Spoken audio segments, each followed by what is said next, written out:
I'm going to do this little next section without music. I don't know if I'm going to be able to cope. I'm sure you will be because of my dodgy music taste. So no Barbie girl. I'm going to go through these photos from a technical point of view, from a photography point of view, and from a human point of view. For those of you that are not photographers and don't really care too much about the settings. So first of all, we'll talk about this first shot. I've got about 15 photos, 20 photos I'm just going to dash through. Some I've collected at random, well, a once over, let's put it that way, and the ones that just really stuck out to me.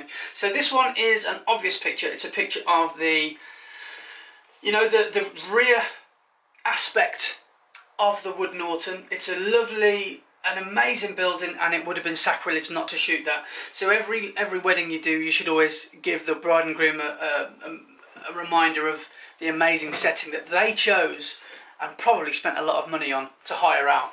So that's the least you can do, is photograph it. And if there's a lovely blue sky, get in there nice and early and get that done. So that's one ticked off. So we can see at the top, the information's at the top. So when that's at 1.8, I did spend most of the day, at least the morning, at 1.8. So that's probably why I did that. And yeah, as you can see, I was at 1/4000th of a second. Now this one is the lovely bride, Sarah. Now this one is just using window light. I just literally got her just to turn around. It just started raining at this point, but I just to have a little look out the window and let the natural light do the rest. And as you can see, we've got some beautiful light that's just capturing her left hand side, and we can see a lovely amount of shadow on the right hand side of her face, causing a lot of fall off, which is absolutely beautiful. So again, 1.8, 1/4000th of a second, exactly the same, but this time we're using the backlight really just to give us some dramatic shadows. And Sarah, sorry if you're watching this, this might embarrass you, but you've got the most adorable dimples ever. So Keelan actually did mention this in his speech, and I've got to agree. So that absolutely shows off them. The vicar. Now, if you're doing a church wedding, you will almost certainly have to, you know, deal with the vicar. One way to keep the vicar on side, I find, is to make them feel like a celebrity. So we can do that by photographing them. And it just so happened that the vicar, who was called Nancy, was an absolute legend. She was so fun. So this is at 3.5, just outside the church, just as the, you know, the girls and the father of the bride were having a bit of a natter, you know, last few minutes of freedom. I just grabbed the vicar and said, "Do you mind if I take a picture?" She obliged. So this is a moment that all brides, anybody who's married, will know how this feels, and most men will never know how this feels. So this is the moment when all those heads start to turn around, and it's a really nice moment to capture. I mean, it's probably not the best photograph in the world, but I just think it's a lovely moment, and one that the bride will love to remember, because she will probably remember exactly what was going through her head as that door opened. So this is 1600. Now again, not the best photograph in the world, but it's all about capturing a moment sometimes, and if you have to sacrifice quality, then that has to happen. But Nancy, I think she stumbled over her words, or I can't quite remember what happened, and she just pulled the most sort of insanely cool, funny face, and managed to just capture this in between the bride and groom, because I think she was basically alluding to the fact that not to be too, you know, stiff and rigid when you're in the church. It's a happy occasion, don't be too nervous. If you mess up your vows, or if you mess up the words, don't worry, just relax, chill out. And she obviously led by example, and she was a really, really cool vicar. So this is another one of the girls. So traditionally the bridesmaids of church will sit on the front row. So this is a moment when one of the girls I'll tell you what was happening. The bride and groom were off signing the register, and a lot of the time brides and grooms will put music on just for the congregation, just to, you know, chat amongst themselves, so there's not much of an awkward atmosphere. Now some music came on, and I can't quite remember what it was, but all the bridesmaids started singing, and I think this is them looking at Sarah, the bride, who also started singing. So I remember capturing that moment. I thought that was quite fun. So the confetti moment, can't go wrong with confetti. Set your aperture to 1.8, make sure you get your focus right. And if you don't stand too far away from them, you should be fine. If they're the most obvious things in frame, then your camera's going to be able to find them. And then what happens is the confetti that's being thrown around, you see these hands that are just entering the frame like this. And I just think they look really cool, because you don't know who these hands belong to. And you can see some faces in the background that are out of focus that look brilliant. And of course we can see the bride and groom loving the attention. and they're in front of that amazing church. And as this was happening, we had sort of really angry grey skies, which they might not have even been aware of, so I've tried to bring that out in the edit as well.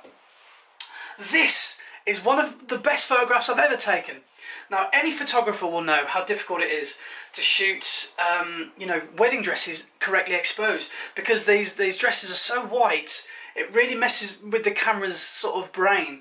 So, first of all, I want to draw the attention to the lady at the back, who obviously is struggling to see. She's really out of focus, so that's obviously not the focus of this picture, but that's how bright it was. She couldn't open her eyes. And in the foreground, we've got a beautifully exposed flower girl, and she, those eyes and the face and the smile, how white everything is, that she's helping sort of her auntie just carry that dress. I just think it tells an absolutely beautiful story. We can see the horseshoe in the top right hand corner, and we can just about see the wedding ring if you look really carefully. So again, this was at 1.8 ISO 320, and I'm just really happy with this photo. I think it's a real gem, real gem. So whenever there's children at weddings, make them your friend, because you'll probably end up taking lots of photographs of them. So this was the group shot that you would have seen my time lapses of trying to organise, and really happy with this because we can see the background, we can see the sky, we can see the grounds that go on for miles, and of course we can see the bride and groom. And yeah, we've got a fairly evenly balanced group of people, which wasn't easy to do, believe me, especially in the time constraints when you've got the added pressure of the rain. But I think this photo is a really nice one. We've got one or two people sort of hiding behind the bushes, which I didn't notice at the time, so if for those people, I apologise if they're not in the picture. And then moving forward, this is one we talked about. This is more like, I wouldn't say a silly photo, but it's one of the more light-hearted ones we did. We've got the idea of a selfie, and we can see obviously the guys in the back. And then what I love about this is we've got the videographer here taking the picture, taking some film of us, and we've got that very same niece just helping herself to a bit of Connect 4 on the lawn. So I really like this picture. That was at f4, and I really had to crank the ISO because we had a strong backlight and not a lot of ambient light on their faces. This is the reverse of that. I ran down as fast as I could, and we tried to get a royal picture here with them two waving at the crowd. And this was a lovely shot. It's got a paparazzi element to it, with lots of people taking pictures, so that made them obviously feel like a prince and princess. This one. Now, speeches. Not a lot of photographers will choose to use flash. I love using flash because flash really helps just freeze a moment, and it really just boosts, you know, it really just gives you an extra bit of oomph. I love this shot because there's nothing better for me than seeing the groom absolutely getting rinsed by the best man, and sometimes by the bridesmaids, because the bridesmaids actually did a speech. And really like this shot because it just tells a great story. We've got mom here who's not too sure about the story that's about to come out. We've got the bride who's about to just, you know, rub her hands and thinking, oh, I haven't heard this one.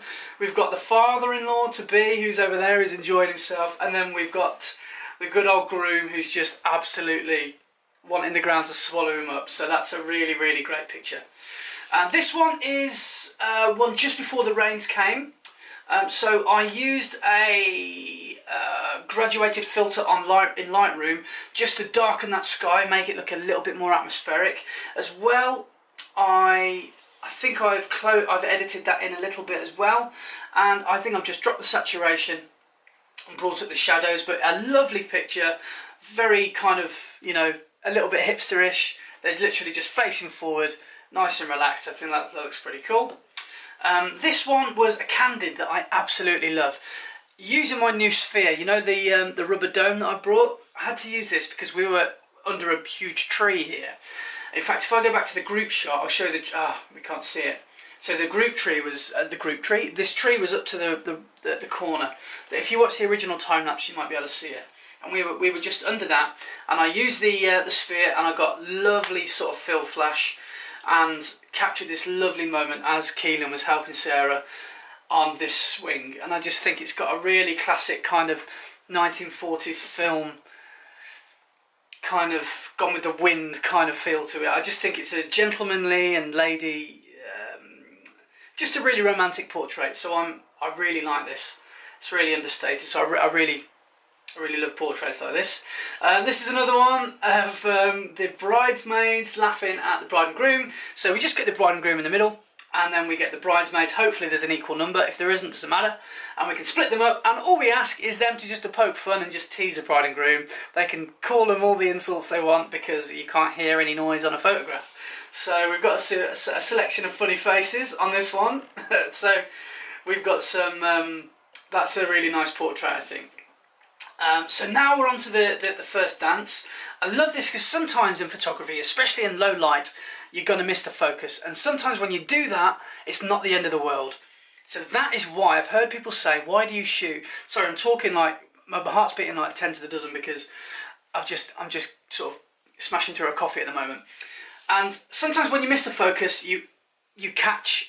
You strike gold, because I mean, if we look through the bride and groom, we can see all the guests totally engaged in what's going on. They're all really supportive of the bride and groom. They're all taking pictures, and I think that's a really cool image, especially for the bride and groom to look and just notice moments that they wouldn't have seen, which is the whole point of hiring a photographer. Love this moment at a wedding is when the bride and groom invite everyone else just to come and have a dance with them when they've just had their first dance. So I love being present to capture that. And the fact that we've got the videographer in the background, I'm not going to be able to Photoshop him out. So we might as well just leave him in. We've got the band, as we can see, the DJ set up. But we're telling a story, we're not lying, so we don't want to get rid of those things. So that's a really nice picture as well. A lovely candid reportage, I suppose you could call it. This is, we had a couple of minutes of light left just as we realised it had stopped raining.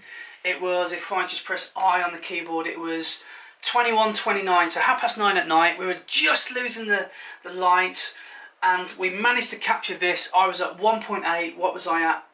1600 ISO. I mean, it's not ideal for my Canon 6D, but I got the shot. I could have said, no, it's too dark and just not bothered, or we could have got this picture. There's plenty of things, there's always plenty of ways that you can rescue a photo in bad light, and this is an example of that. So in true hipster fashion, I've got them just to hold hands, hips and shoulders square to me, but they're just both looking over their shoulders away from each other, and it just gives a really nice effect, I think. And we've got that beautiful venue behind them. And then we've got another great moment, and brides obviously all over the world like to throw their bouquet, and traditionally the lady that catches it will be the next to wed. And I love this because I think this lady's name is Laura, and I think she was actually the makeup artist on the day. I'm pretty certain she was, and she actually caught the bouquet. And I love the faces around. You know, people at the buffet having a look to see what's going on. We've got the bride looking over her shoulder. We've got some of the boys looking on, and it's just a really great action shot. So I'm really pleased I got that. I shot that with the wide lens. And this one I love for different reasons as well. This is the last one I'm going to show you, because at this time, this is a little bit Greek tragedy. Now, if you're not into Greek theatre, you won't know this, but in Greek tragedy, it's all about what happens off stage. The big drama happens off stage, and it's all about how the characters deal with everything else on stage. So it's basically showing real life. So what was happening, what everyone was looking at, was the bridesmaids. 3 of the bridesmaids were doing a rap. Now this was absolutely hilarious because they did it to the tune and totally rewrote, you know, the Fresh Prince of Bel-Air. They rewrote that. And I think my favourite bit was shooting some netball outside of the school, which is obviously a really popular British game. And it was really funny, and they actually did it again, because they did it during speeches, and they did it again at the end of the night. And everybody gathered around to see it. And what I love here are the onlookers. And if we look to the right-hand side, we've got this phone, and it's got a cat. I don't know if that's their cat, or that's just a stock image, something they bought off the internet, but I just love how that cat is just at the end of the onlooking public. So that is, these photos are finished. I've sent the collection off to Sarah and Keelan. If you're watching this, Sarah and Keelan, I've absolutely loved editing your wedding, and I just really hope that you're happy with the photos, as happy as I am, because I absolutely love them. So next thing I'm going to do is get the USB off to them, but we'll do that at a later stage. And yeah, for the first time in my life, it's sort of 9 days later, and I've finished the collection, so really happy with that. So I want to thank you all for watching this video. and I'll see you again on the next one. So, peace and love, folks. See you later. Oh yeah, don't forget to tell your friends about me.